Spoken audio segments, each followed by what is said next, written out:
Goeienaand julle almal. Ek is baie bly julle het ingeskakel. Dit is voorwaar 'n bekende gedeelte van Korintiërs wat ons vanaand gaan saam lees. Ek gaan soos gebruiklik vra dat julle saam met my sal open deur saam met my te bid. As daar nog mense inkom, sal ek hulle toelaat. Kom ons bid saam. Ons Vader wat in die hemel is, dis 'n groot voorreg om u woord saam met medegelowiges te lees. U het u woord deur honderde jare vir ons laat bewaar bly, sodat ons as gelowiges daaruit kan leer, sodat ons daardeur bemoedig kan word en versterk kan word. Ons bid dat u ons sal begenadig in hierdie aand en ons sal lei deur die Gees, sodat ons u woord werklik ook deel kan maak van ons lewe, dat ons elkeen daaruit kan ontvang wat ons moet. Ons vra dit van u in die naam van u Seun, ons Here Jesus Christus. Amen. Ja, ons gaan, dink ek dadelik wegspring. Ek lees vir ons, ek dink ons kan gerus die 2020 Afrikaanse vertaling gebruik. As daar dan geroem moet word, is dit nie voordelig nie, maar ek kom nou by gesigte en openbarings van die Here. Ek weet van 'n man in Christus wat 14 jaar gelede tot in die 3de hemel weggeruk is. Of dit in die liggaam of buite die liggaam is, weet ek nie. God weet dit. Ek weet ook van so 'n man, of dit met die liggaam of sonder die liggaam was, weet ek nie. God weet dit, dat hy weggeruk is tot in die paradys, en onuitspreekbare woorde gehoor het wat 'n mens nie mag noem nie. Op so iemand sal ek my beroem, maar op myself sal ek my nie beroem nie, behalwe oor my swakhede. As ek my wel daarop wil beroem, sal ek nie dwaas wees nie, want ek sal die waarheid praat. Maar ek weerhou my daarvan, sodat niemand meer aan my sal toedig as wat hy van my sien of by my hoor nie. Selfs met inagneming van die buitengewone aard van my openbarings, daarom om te keer dat ek opgeblaas word en sodat ek nie hoogmoedig mag word nie, is daar vir my 'n doring in die vlees gegee, 'n engel van Satan, om my met die vuis te slaan.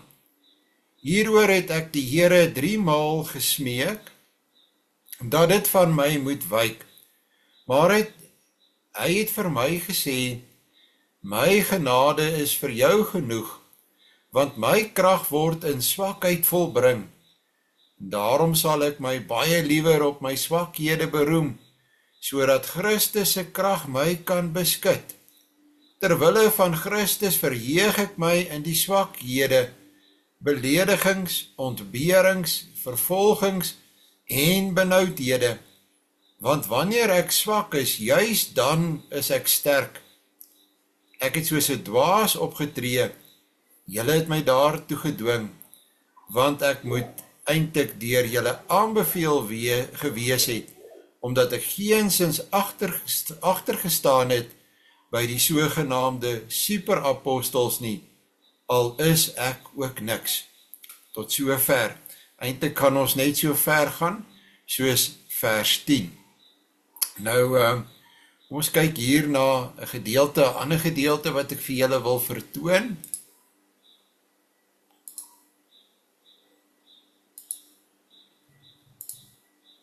Daar is hy. Ek gaan hom, daar is hy. Kom ons maak dit so. 'n mens kry in jou lewe te doen met mense wat werklik uitsonderlike gawes van die Here ontvang het en wat ook uitsonderlike gelowiges is.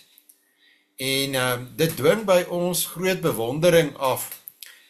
Veral as 'n mens begin om jouself met hulle te vergelyk. Party van hulle het geweldige uithou vermoë of hulle kan baie hard werk. En as daar dinge met hulle gebeur, is hulle altyd heel rustig oor die Here wat in beheer is. En ons kyk op na hierdie mense.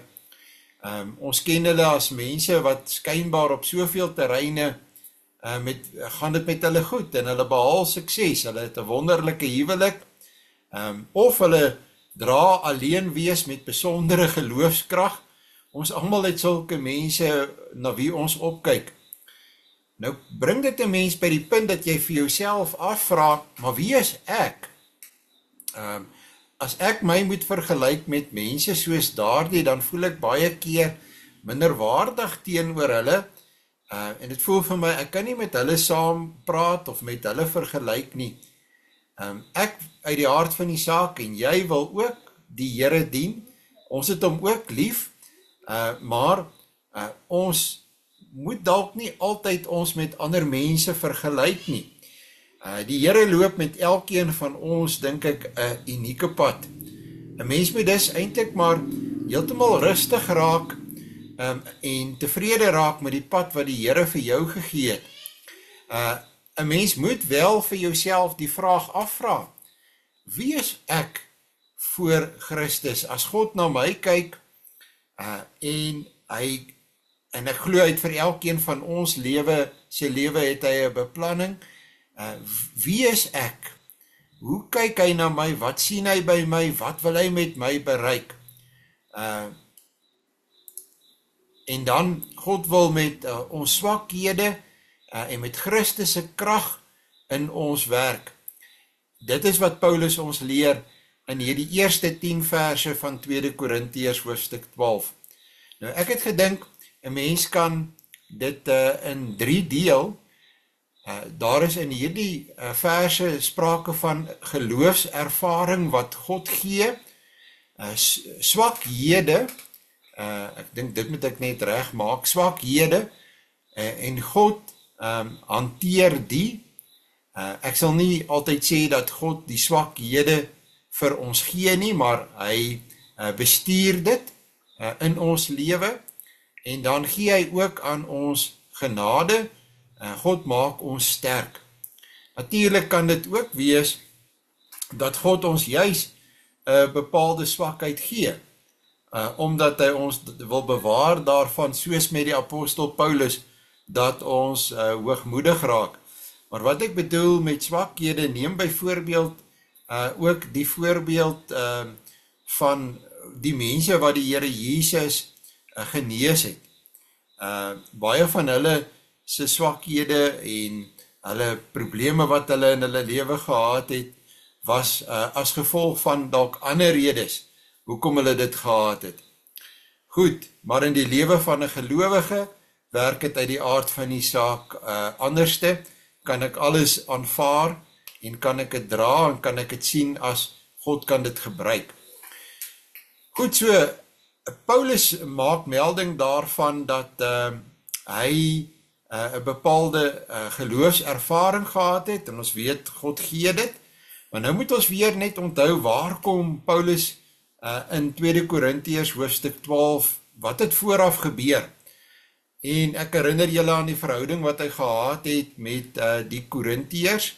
Eintlik dan vanaf hoofstuk 10 tot 12 het ons 'n gedeelte wat by mekaar hoort, en hy gee aandag hier aan dat hy met hulle praat oor wie hy is, wat hy gedoen het, wat hy bereik het, en dit is nie groot pratery nie. Hy bedoel dit nie as 'n groot pratery van hom as persoon nie, en enige groot pratery wat jou as persoon wil uitlig, is verkeerd, want dit kom neer op 'n gespogtery met jouself en wie jy is. Maar vir ons as gelowiges gaan dit daaroor dat God openbaar sy grootheid in ons deur dit wat hy in ons doen, wat hy deur ons doen, dit wat ek bereik, beskou ek as die genadewerking van God en is nie my fantastiese prestasies nie. So, Paulus wil dit ook op hierdie manier doen in hierdie hoofstukke. Hy bedoel nie om homself meer te maak as wat hy is nie, want dan is hy net soos daardie sogenaamde superapostels, daardie mense wat daar by die Korintiërs gekom het en hulle eintlik verwar het. So Paulus wil eintlik met hulle praat deur vir hulle te sê, ek Paulus roem net in dit wat God in my gedoen het. Hy het hierdie brief geskryf want hy was van plan om binnekort by hulle te kom kuier en te kom sien hoe dit met hulle gaan, om 'n klomp dinge by hulle reg te stel. Hierdie mense het vooraf maar baie lelike dinge van Paulus gesê, sy vyande, hierdie sogenaamde superapostels.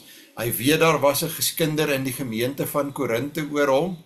In hoofstuk 10 vers 10 het hy gesê, haal hy hulle as het ware aan, dis aan Paulus oorvertel, dat daar gesê is, want sy briewe is wel gewigtig en kragtig, maar sy persoonlike teenwoordigheid is swak, en die woord niks werd nie. So, hulle het van Paulus nie veel gedink nie, hy was maar vir hulle ou klein mannetjie, 'n klein aposteltjie, 'n onopvallende en onbelangrike figuur. Julle weet, Paulus verwys ook na sy vermoë om te kan praat, en hierdie sogenaamde superapostels het baie talente gehad in die verband. So Paulus beskou hom nie self as baie indrukwekkend op daardie terreine in vergelyking met hierdie mense nie. Die gemeente was dus 'n bietjie neerhalend teenoor die apostel Paulus. So, hy spreek dit aan in die hoofstukke wat verby is, ons weet daarvan. Paulus staan egter voor die feit dat die groot koppe in die gemeente van Korinte spog met wie hulle is. Hulle vertel die hele tyd vir die gemeente hoe belangrik hulle is, en nou kom Paulus en hy sê, wel, ek sê julle iets vertel, maar ek bedoel dit nie as 'n gespog in myself nie. Ek bedoel dit nie as 'n persoonlike getuienis, dat julle meer van my moet dink nie. En nou kan julle ook dink aan dit wat ons sien in die charismatiese beweging, veral dat as jy so luister na mense se getuienisse, dan kry 'n mens baie keer die indruk dat jy wonder, tot eer van wie is hierdie persoonlike getuienis wat ek hier hoor, want die mens word so uitgelig, wie hierdie mens is wat hierdie besluit geneem het, om in God te glo, en Paulus loop glad nie daai pad nie.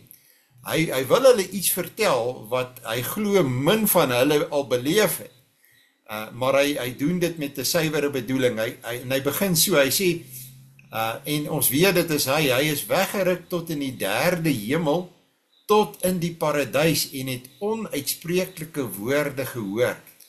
So, hy sê nie direk dat dit hy is nie, maar ons weet dat dit hy is, en dit is 14 jaar gelede gewees. Met ander woorde, dit was aan die begin van sy bediening. Ons lees in die boek Handelinge 'n hele paar keer dat die Here homself aan sy apostel geopenbaar het.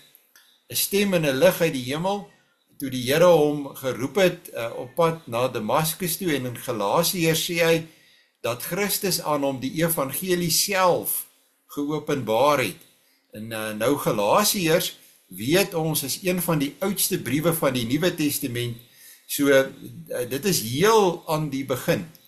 Daardie een keer egter 14 jaar gelede staan in sy geheue ingeets as het ware. So ewe skielik was hy in het hy hierdie belewing gehad van dat hy in die 3de hemel is. Nou die 3de hemel moet julle so verstaan, dat dit is die woonplek van God, of die hemele der hemele.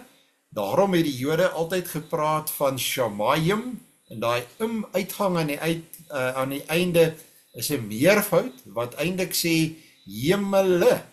So, ek gee maar net 'n kort verduideliking hier. Daar is die wolkehemel wat jy kan sien in die dag, dan is daar die sterrehemel wat jy in die nag kan sien, en dan is daar die hemele der hemele. En nou wat Paulus vir ons sê, hy is soontoe weggeruk of soontoe geneem. Dit is wat ons Here Jesus die paradys genoem het, aan die kruis. Hier by God, het hy dinge gehoor, en dinge beleef, wat te wonderlik is om te beskryf. Die visioen het hom totaal en al oorweldig, en hy sê self dat hy is nie presies seker, of hy liggaamlik, of buite sy liggaam, of net geestelik dit beleef het nie, dat hierdie wegruk nie. Hy is onseker daaroor, maar dit het 'n geweldige diep indruk gemaak op die apostel Paulus. Dit was wel vir hom 'n baie mooi en troosryke en diep ervaring. En Paulus wil nie te veel eintlik daaroor praat nie, hy wil nie te veel detail gee nie, maar hy ag die situasie waarin hy is met hierdie gemeente as van belang, dat hy dit wel moet nou noem. Dit was heeltemal 'n gawe van God, en God wou dit op 'n manier gebruik, en Paulus glo dat dit nou die regte tyd is, wat God juis hierdie ervaring vir hom gegee het, sodat hy dit ook kan gebruik nou, in sy bediening aan die Korintiërs. So dit was nie sy eie prestasie nie. En as 'n mens luister na baie van hierdie getuienisse wat mense lewer, dan is dit opvallend dat dit gaan, en dit klink dikwels asof dit hierdie mens se prestasie was. En daarom praat Paulus van homself in die derde persoon. Hy sê nie, ek Paulus nie, hy sê dit nie direk nie, ons weet, dit moes hy gewees het. Hy begin en hy sê eerder, ek weet van 'n man. So, hy dui homself nie direk aan nie. Oor so 'n man sal ek roem, maar oor myself sal ek nie roem nie. Wat 'n mooi gesindheid. Dieselfde gesindheid wat ons moet hê, en wat ons moet openbaar. So hy wil nie spog nie. Dit was 'n wonderbaarlike geloofservaring. Hy gebruik die woord weggeruk. Hy weet nie hoe het hy daar gekom nie, dit was 'n daad van God. Nou so, mense het soms geloofsbelewennisse of ervarings, en dit maak 'n baie diep indruk op jou. Dit kan juis in 'n tyd wees wat 'n mens 'n geweldige hartseer dalk beleef oor die dood van 'n geliefde, of wanneer jy baie probleme het en jy het nie vir jouself antwoorde nie. En dan kom die Here en op 'n wonderbaarlike manier vertroos hy jou, versterk hy jou, beleef jy sy teenwoordigheid. En as jy dit kan wees wanneer jy besig is om te bid byvoorbeeld, miskien ken jy dit. As jy daar van jou knieë af opstaan, dan is jy as het ware 'n nuwe mens, 'n ander mens, want die krag van God, daardie vernuwende krag van God, daardie lewegewende krag van God, het jou aangeraak. Dis asof God jou aan jou skouer gevat het, daar waar jy besig was om te bid, en jou net die versekering gegee het, ek is hier by jou. So dis uit en uit God se werk, dis nie iets waar ons mense ons in kan beroem nie. Goed, so swakhede, uiteindelik wie hanteer ons swakhede? Sal ons sê dit is ons wat dit hanteer, as 'n mens nou kyk na dit wat Paulus hier gesê het, dit wat ek nou verduidelik het, dit wat ons dalk al self ook beleef het, hoe dat die Here na ons toe kom, ons as het ware daar in die skouer vat, en ons aanraak, en ons vernuwe. Dis nie ons wat dit dan hanteer nie, dis eintlik God wat in ons werk, en aan ons die krag gee. Dis God wat dit hanteer. Ek wil nie hier ophou nie, nee. Ons almal verwag 'n bietjie meer, ons wil uitkom by die doring en die vlees. So, en ek gaan daaroor genoeg praat. Die belangrike is dat God sê altyd vir sy volk, ook in die Ou Testamentiese tyd, ek is daar, en ons moet sy teenwoordigheid beleef. Dis nie net 'n akademiese weet God is daar nie. Baie goeie voorbeeld vir my van hoe dat God intree en sy teenwoordigheid duidelik maak, is een van die groot teofanieë of godsverskynings in die Bybel. In die Ou Testament is natuurlik Eksodus hoofstuk 3, daar waar die Here Moses by die brandende doringbos bring, nê. En Moses is al meer as 40 jaar daar in die woestyn, wat hy 'n herder is. En ek dink Moses het geglo, dis maar sy lewe. En hier kom God en God sê vir hom, Moses, ek is hier by jou. En ek stuur jou. En ek stuur jou terug na my volk toe.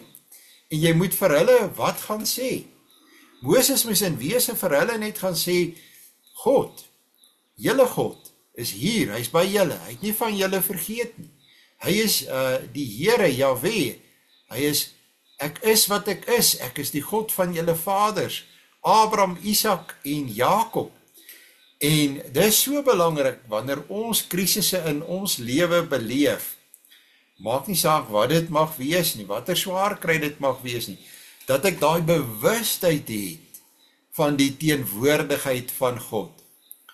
Nadat Paulus toch iets oor sy ongelooflike, heerlike ervaring laat deurskemer het, dan bly hy verder daaroor stil.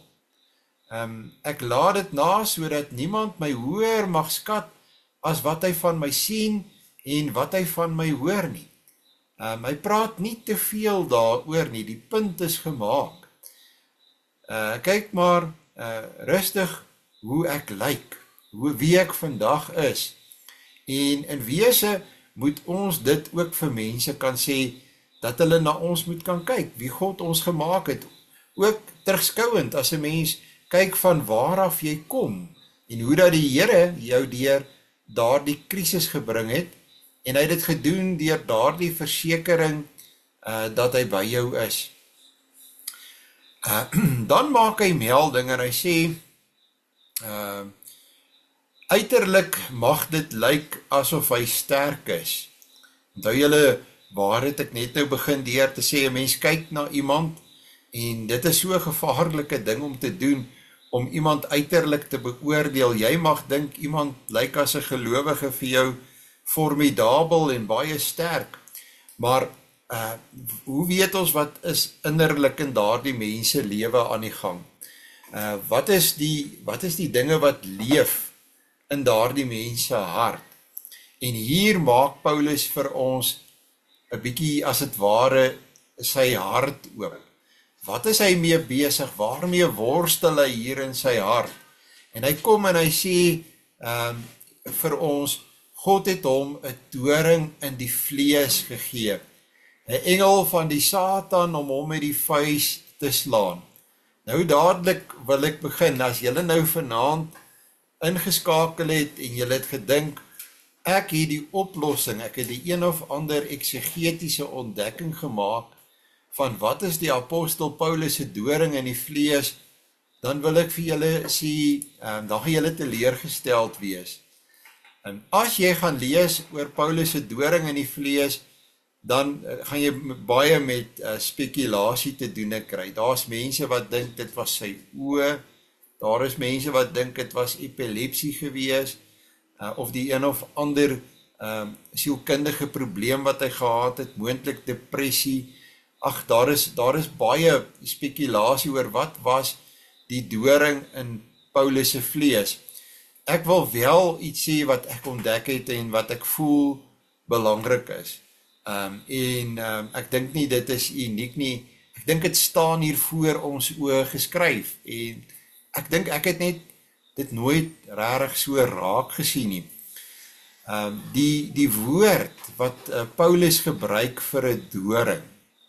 En eintlik sê hy volgens my meer as een keer dieselfde ding om dit vir ons duidelik te maak wat die probleem, in watter rigting moet ons dink die probleem kon gewees het wat hy gehad het. Wat is 'n doring? Ons almal weet wat 'n doring is. 'n doring is 'n skerp ding wat byvoorbeeld in jou voet insteek nie, dit is 'n vreemde voorwerp. So, en die woord wat hy hier ook gebruik, is presies dit. Dit is 'n skerp ding wat in jou vel indring en dan 'n oorvoelige plek veroorsaak, omdat daar waarskynlik ontsteking inkom. En ons weet, 'n doring is gewoonlik vuil, so hy dra vuil goed in daardie laag onder die vel in en jy kry ontsteking nie. Nou, onmiddellik sê dit vir my, 'n mens moet hier dink aan 'n fisiese ding. En hy sê dit hier 2 keer, hy sê dit met die woord doring, en hy sê dit met die woord vlees. 'n doring in die vlees. So wat ook al dit mag wees, dink ek dat as jy op grond van eksegese, suiwer eksegese, net letterlik wat hier staan kyk, dan moes dit die een of ander fisiese ding gewees het, wat die doring in die vlees was, wat die apostel Paulus gehad het. Paulus sê nie presies vir ons wat dit was nie. Ek dink baie mense dink onmiddellik, dit was dalk die een of ander sonde wat Paulus gehad het, 'n boesemsonde, en ek dink nie dis dit nie, want dan sou hy dit ook gesê het, en dis nie wat hy hiervan praat nie. Hy praat hier van iets fisies, dink ek, doring en vlees sê dit, en dit is so erg gewees, die intensiteit daarvan. En ek dink dis wat hy met daai uitdrukking probeer sê, wat die intensiteit daarvan was. Hoe erg was dit?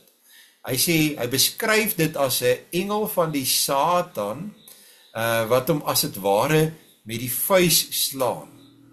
So, hy beskou dit uit die aard van die saak nie as iets wat van die Here afkom nie, want hy beskryf dit as 'n engel van die Satan, nee. Maar dit is nie te sê God kan dit nie gebruik nie, net soos wat God byvoorbeeld vir Job gebruik het, die Satan byvoorbeeld vir Job gebruik het in daardie eerste 2 hoofstukke van die boek Job. So ek dink hy sê wat hy geglo het van waar dit afkom, en hy sê ook wat die intensiteit daarvan is, en hy sê dit was dus baie erg. En as 'n mens dan nou daaraan dink, wat het ons te doen, wat het ons gesien by ons Here Jesus, dan weet ons van daardie fisiese siektes wat hy mense van genees het in die Nuwe Testament, was dikwels, het dit gepaard gegaan met die uitdryf van 'n gees, 'n demoon, en dan is daar die persoon genees van daardie siekte. Dit was nie altyd die geval nie, maar in baie van die gevalle was dit wel so. Nou, daarmee sê ek nie, ek dink dat die apostel Paulus het 'n worstelstryd gehad teen 'n demoon nie, of was deur 'n demoon beset nie. Hy het dit wel beleef as 'n aanval van die duiwel op hom, om uit die aard van die saak, die duiwelse bedoeling sal boos wees om hom in sy werk te stuit en moedeloos te maak, maar God kan die verkeerde en bose bedoelings van die duiwel positief gebruik. Dis hoe groot sy krag is. So, wat wel ook interessant is dat die apostel Paulus sê, dis 'n engel van die Satan wat hom met die vuis slaan. Nou, wanneer jy met die vuis geslaan word, 'n vuishou is bedoel om eintlik iemand te verneder. Wel, dit kan seker bedoel om iemand 'n uitklophou te gee, maar 'n vuishou is ten diepste iets vernederend. So, as 'n mens gaan kyk, dan is dit so dat 'n mens kom agter dat Paulus sukkel met mense wat hom verag. En hoekom het mense hom verag? Hoekom het die Korintiërs nie baie van hom gedink nie? Hoekom het die Galasiërs baie dieselfde tipe pad geloop as die Korintiërs? Dit wil lyk asof die apostel Paulus nie 'n groot en indrukwekkende fisiese gestalte gehad het nie. Hy was dalk maar net 'n gewone mens met met 'n liggaam met swakhede. Hy was nie fisies groot en sterk en indrukwekkend nie. Dit laat my baie dink aan iemand soos Calvin. Calvin het ook nie 'n baie sterk liggaam gehad nie. En hy's eintlik relatief vroeg in sy lewe ook dood, want hy het hom doodgewerk, maar sy liggaam was nie 'n sterk liggaam nie. So daar's 'n teewerking van die duiwel wat vernederend is, dis waarskynlik in sy vlees. Dit slaan Paulus neer. So hier's 'n klompie dinge wat 'n mens dalk moontlik kan, net op grond van wat daar staan. Doring en vlees, engel van die Satan wat hom slaan. 'n Mens kan 'n paar dinge wel sê sonder, dink ek, om te ver te gaan. Die Satan skryf, Paulus skryf aan die Tessalonisense, ons wou baie graag by julle gekom het, maar die Satan het ons verhinder. In hoofstuk 2 vers 18. Die apostel wou graag hard gewerk het vir die Here, maar hy was 'n feilbare mens en daar was 'n swakheid in hom en dit het hom soms verhinder om te doen wat hy wou gedoen het. Hy sou graag soveel meer wou gedoen het, maar hy was net nie in staat nie.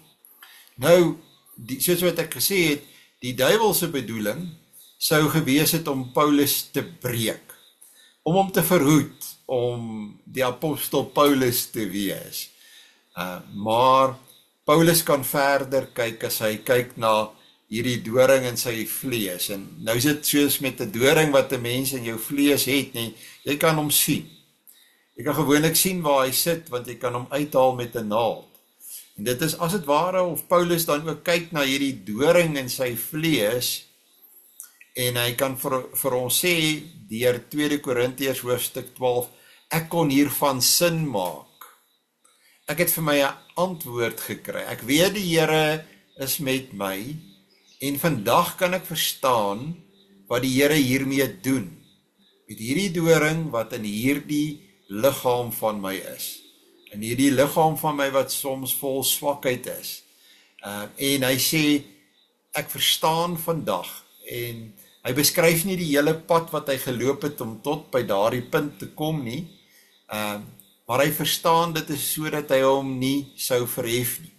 En Paulus, as jy gaan kyk na wat hy skryf, byvoorbeeld vir die Galasiërs, as hy gedwing word, net soos met die Korintiërs, om te sê wie hy is, sou Paulus maklik homself kon verhef het, want hy was 'n indrukwekkende figuur. Maar die Here kom en hy gee hom hier die swakheid, sodat hy 'n nederige figuur is. En nie dat hy van God afdwaal, omdat hy hoogmoedig raak nie. Paulus moet in staat wees om God se werk te doen. Hy moet lewe van God se genade, en hy moet nie dink hy doen dit in Paulus se krag nie. Hy moet altyd besef wie hy is, en dat hy afhanklik is van God en God nodig het. So, hierdie openbaring van Paulus, wat hy gehad het, dit was 14 jaar vroeër, met sy eerste sendingreis, nee. So dit is baie vroeër. Nou is hy Paulus met die doring in die vlees. Hy gaan aan. En dis die belangrike deel wat ons moet raak sien, want ek dink elkeen van ons het maar ons swakhede. En as 'n mens ouer word, dan raak jy meer bewus daarvan. Dit kan 'n liggaamlike gestremdheid wees, dit kan 'n verstandelike gestremdheid wees, dit kan enige ding wees wat, en dit verskil van persoon tot persoon.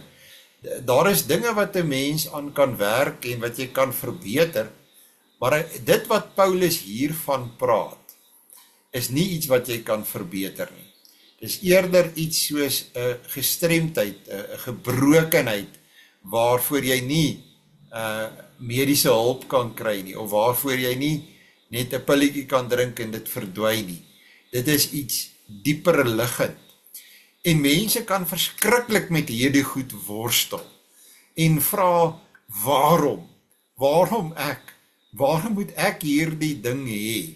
Waarom moet ek hierdie swaar kry dra? Dit kan iets wees soos jou kinders byvoorbeeld. Waarom moet my kinders so wees? Hoekom moet my kinders gedurig teruggebring word op die regte pad? Hoekom maak hulle so? Waarom in my lewe hierdie ding? En jy het nie die vooruitsig dat dit gaan verander nie. So dit kan vir verskillende mense, verskillende dinge wees, en jy kan vashak by daardie waarom vraag en hoekom. En dit kan lei tot opstandigheid teenoor God. En ek kry inderdaad baie daarmee te doen, dat mense dit net nie wil aanvaar nie. Hulle wil net nie daarmee vrede maak nie. Hulle kom net nie by daardie punt waar die apostel Paulus gekom het toe hy gesê het, hierdie doring in die vlees is aan my gegee, sodat ek my nie sal verhef nie, sodat ek moet nederig bly, afhanklik bly, iemand wat bewus is daarvan dat ek lewe van God se genade. Daar is maar min mense wat daarby uitkom, of hulle vat so lank, hulle mors soveel jare, wat hulle worstel met hierdie waaroms en hierdie hoekoms, terwyl hulle intussen tyd baie kon gedoen het in diens van die Here, en wat jou gewoonlik die bruikbaarste maak in diens van die Here is juis daardie doring in jou vlees. Ek het dit so beleef in my eie lewe, dat dit het my 'n baie beter mens gemaak. Die swaarste, die moeilikste dinge in my lewe, die dinge wat ek mee moet saamleef. En ek kan ook sê, sekerlik, ek is nie alleen daarin vanaand nie, ook nie julle wat hier na my luister sal, ek dink ek weet waarvan ek praat, maar in julle lewe is dit iets anderste. Ek het maar ook my doring in my vlees wat ek mee moet saamleef, en ek kan werklik soos Paulus sê, en ek dink, dit is wel moontlik by ons almal dieselfde, dat God dit gebruik om ons nederig te hou, om ons te bepaal by 'n lewe van afhanklikheid van hom, dat ons bewus is van sy krag wat ons maak wie ons is. En dan begin 'n mens sê, 'n doring is seer, en 'n doring wil jy so gou as moontlik uithaal. Maar ek wil eintlik ook sê, maar die doring is ook genade. Die doring kan ek ook sien hoe dat God sy genade aan my skenk. En God maak my ook sterk, maar nie sterk in myself nie, sterk in hom. Paulus het intens gebid, en ek dink ons almal het al intens gebid oor ons dorings in ons vlees. Hy sê ook, hy het die pad geloop. Hy het intens gebid dat die Here die doring in sy vlees van hom moet wegneem, en hy het aanhou bid daaroor. Ons het eerskomende Sondag het ons nou preke oor bid en vra met vrymoedigheid en praat met die Here oor die dinge in jou lewe. Maar op 'n stadium het die Here vir Paulus 'n antwoord gegee.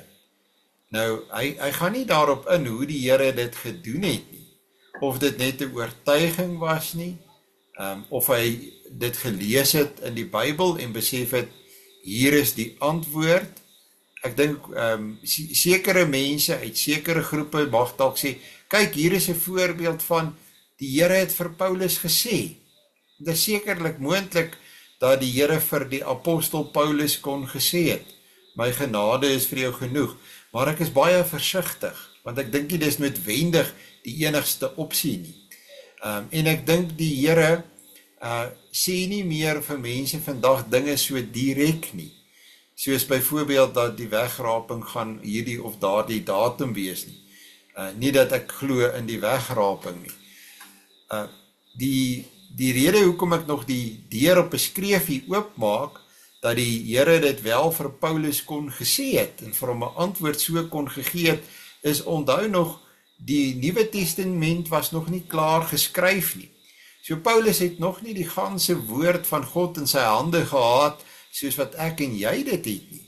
Ons het nou die Ou en die Nuwe Testament. Paulus was nog besig, saam met ander skrywers soos Johannes en Petrus, was nog besig om die Nuwe Testament te skryf onder leiding van die Heilige Gees, en daarom kon dit wees, dat die Here vir hom sê, my genade is vir jou genoeg. Maar luister net mooi na die inhoud van daardie woorde, want daarin het ek nou nog nie aandag gegee nie. Die Here sê vir hom, genade is wat jy nodig het. Dis wat ek vir jou gee, maar hy vat nie die doring en die vlees weg nie. Want dit sou nie genade wees, as die Here die doring en die vlees wegvat. Dit sou nie liefde wees nie. Jy sien, baie keer dink ons, ons weet wat moet gebeur in ons lewe. Ons weet, die beste ding wat met ons kan gebeur is dat die Here hierdie probleem vir ons oplos. Dat hy hierdie mens wat vir ons 'n probleem is, net uit ons lewe uitskuif. Ons wil nie noodwendig hê, daar moet iets met hulle gebeur nie, maar hulle moet net nie meer 'n probleem vir ons wees nie. Maar die Here sê, dit sou nie liefde wees nie.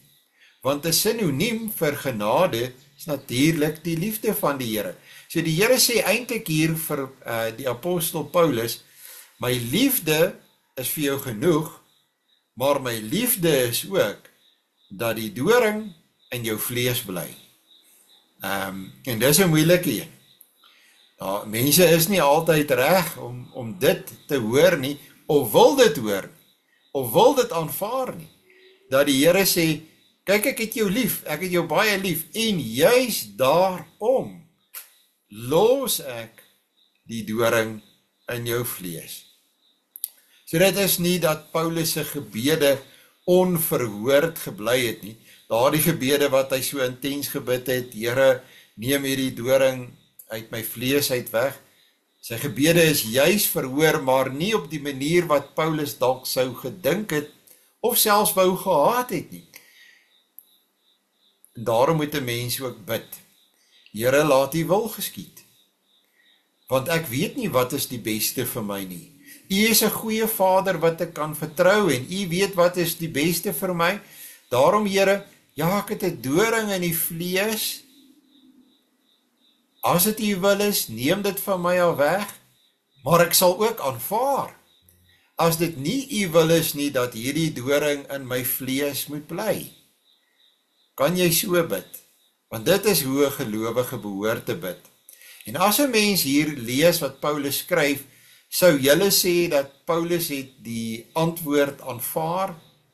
Hy het die antwoord aanvaar, die blote feit dat hy dit hier noem aan die Korintiërs, dat hy vir hulle kan sê, ja, julle kyk op my neer, omdat ek is wie ek is, omdat julle kyk na die fisiese apostel Paulus, en julle sien miskien my doring in my vlees raak. Nou kom ons praat daaroor. Kom ons praat oor hierdie doring in my vlees. Ek het 'n pad geloop met hierdie doring in my vlees. En julle dink is my swakheid. Dis nie my swakheid nie. Dis die krag van God wat in my openbaar word. En ek het gebid oor hierdie doring in die vlees, en ek moet hom dra. Ek weet ek moet hom dra. Dit gaan nie verander nie. Moenie my verag oor my doring in my vlees nie. Inteendeel, julle moet eerder besef dat dit maak my 'n beter en bruikbaarder instrument in die hande van die Here. Julle behoort eerder vir die Here dankie te sê vir dit wat julle in my vlees sien, wat julle beleef as 'n swakheid en as iets afstootlik. Julle moet anders daaroor dink. Want God het gesê, dit gaan bly in my lewe. Want my krag word in swakheid volbring. Die Here het 'n probleem met mense wat dink dat hulle sterk is. Broer en suster, wie is werklik sterk? Wie onder ons is mense wat kan sê, kyk na my, kyk hoe sterk is ek as 'n gelowige. Ja, daar is 'n hele klompie mense wat hulle as gelowiges ag, wat meen dat 'n gelowige moet altyd op die oorwinningspad wees en jy moet altyd net wys hoe kragtig jy is en wat jy kan doen, die wonderwerke wat jy kan doen en hoe groot jy is as 'n gelowige. Dis nie die beeld wat Paulus hier vir ons voorhou nie. Paulus hou hier vir ons sy swakheid voor. 'n Gebroke mens, 'n gebroke apostel. Hy sê, kyk hier. Kyk hier. Hy sê, God moet in my raak gesien kan word. En as ek so groot en indrukwekkend en sterk en vol selfvertroue is, dan gaan mense mos dink, kyk net hoe sterk is Paulus, kyk net wie is Paulus. Hulle gaan mos nie God in my kan raak sien nie, maar wanneer ek 'n doring in die vlees het, dan sê mense, hoe kan hy nog regop bly? Dit moet die Here wees wat hom regop hou. Dit is wat ons uiteindelik moet raak sien. So daardie swakheid, daardie gebrokenheid in ons, dit sê Paulus, dis die groot ding in ons lewe. Dis nie die ding om weg te steek nie, en hy steek dit ook nie weg nie. Ja, hy het nie met almal daaroor gepraat nie, hy het dit net gebruik as hy dit moet gebruik. En hier, in hierdie moeilike gemeente, het hy nie 'n keuse nie, hy kan nie anderste as om met hulle te praat oor sy doring in die vlees nie. En hy gebruik nie om dit op 'n manier om homself aan hulle voor te hou as iemand wat hy nie is nie. Hy draai eerder die kollig na God toe, wanneer hy begin praat oor sy doring in sy vlees. Hy wil eintlik vir hulle sê, so julle sien hier die gebroke mens, hierdie swak mens, wel kom ek vertel vir julle van die God wat hierdie swak mens regop hou, wie hy is. Julle moet hom raak sien. En dis wat die Here ook vir Paulus gesê het. Dit was ook die Here se antwoord gewees aan Paulus. Hy het vir hom gesê, want my krag word in swakheid volbring, sê die Here. Die mens red nie homself nie. Dis nie die evangelie nie. Dis nie die mens wat vir God kies nie. Dis nie die mens wat homself red nie. Dis nie ek en jy wat aan die kruis op Golgotha gegaan het nie. Dis nie ek en jy wat uit die dood uit al opgestaan het nie. Dit is Jesus Christus. Dit is God se seun wat dit vir ons gedoen het. Hy is ons krag. Dis nie ons wat geglo het nie, dit is die Gees wat ons laat glo deur sy werking. Glo ons, leef ons, word ons vernuwe, elke dag vernuwe, staan ons op uit die sonde waarin ons geval het, hef God ons op. Dit is net sy genade, dit is sy krag wat hy in ons openbaar. Dit is heeltemal 'n ander beeld as wat ek dink die charismatiese wêreld aan ons wil voorhou, die charismatiese Christendom. Dit is nie hierdie pad net van oorwinning nie, maar dit is 'n pad van swakheid en die krag van God wat in ons geopenbaar word. Daar is dus ook 'n tyd wat 'n mens besef dat jy moet aanvaar God het jou geantwoord. Ek sê altyd daar's 3 antwoorde in gebed. Ja en nee en nie nou nie. En 'n mens kan en moet vra en jy moet ook vir 'n langer tyd bid en vra. En soms sê die Here dan vir jou ook nee en nie nou nie. En sal jy dit kan aanvaar? Paulus sê hy kon dit aanvaar. Hy het éventueel verstaan die tyd is verby dat jy hieroor bid. Nou kan jy bid vir daaglikse krag. Maar die doring in die vlees, hy gaan bly. Hy gaan nie verdwyn nie, hy gaan nie weggaan nie, maar jy kan bid vir die krag wat ek vir jou sal gee om dit te dra en om uiteindelik aan te gaan met die werk wat ek vir jou gegee het. En Paulus sê, as ek dan moet roem, dan gaan ek nie roem in die geleerde apostel Paulus wat die geleer het by die leermeester Gamaliel nie, en in alles wat hy bereik het, en wie sy roemryke voorsate was nie, of die gemeentes wat hy gestig het, en die mense wat hy bedien het, en die mense wat hy gedoop het nie. Onthou julle waar het hierdie 2 boeke begin, ons is amper nou klaar met hulle, met die gemeente wat gesê het, hierdie ene en daardie ene het my gedoop. En Paulus sê eintlik, hy kan amper nie eens onthou wie hy al allemaal gedoop het nie, maar hy roem nie daarin nie. Nee, as ek moet roem, as ek moet met mense praat oor wie ek is, dan wil ek eerder vir hulle vertel van die Here se genade, en dan begin ek eerder by my swakhede. Want dan kan ek praat van God wat my eintlik regop hou. Dis nie ek wat myself regop hou nie, en daarom sê hy in vers 10, daarom het ek behaag in swakhede, in mishandelinge, in node, in vervolginge, in benoudhede. En hy sê, al daardie dinge is om Christus ontwil. Al daardie dinge dra ek op 'n sekere manier ter wille van die Here. En is dit nie waar van ons almal nie? Kyk, in 'n mensedag gebeur daar baie dinge. Jy kry te doen met moeilike mense, mense wat jou aanval.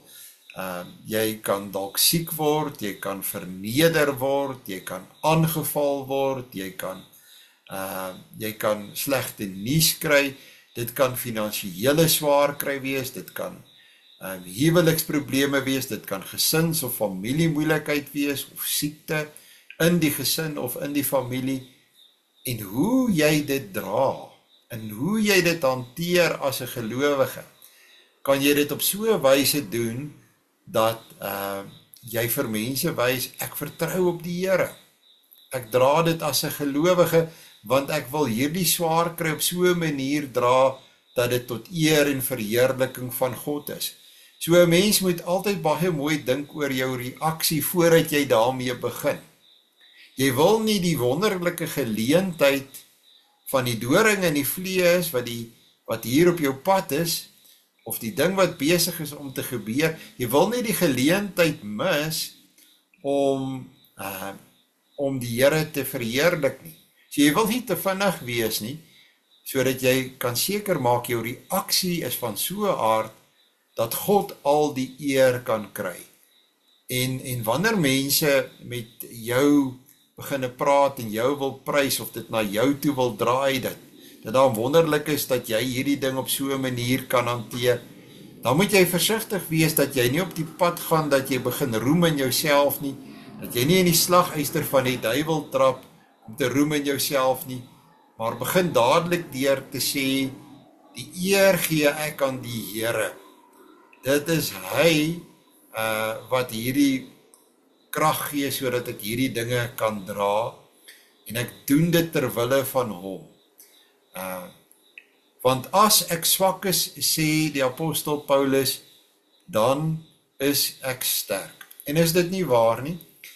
As ek bewus is van my swakheid, en dat my krag kom van God af, dan staan ek in die geloof sterk, en dan is ek sterk.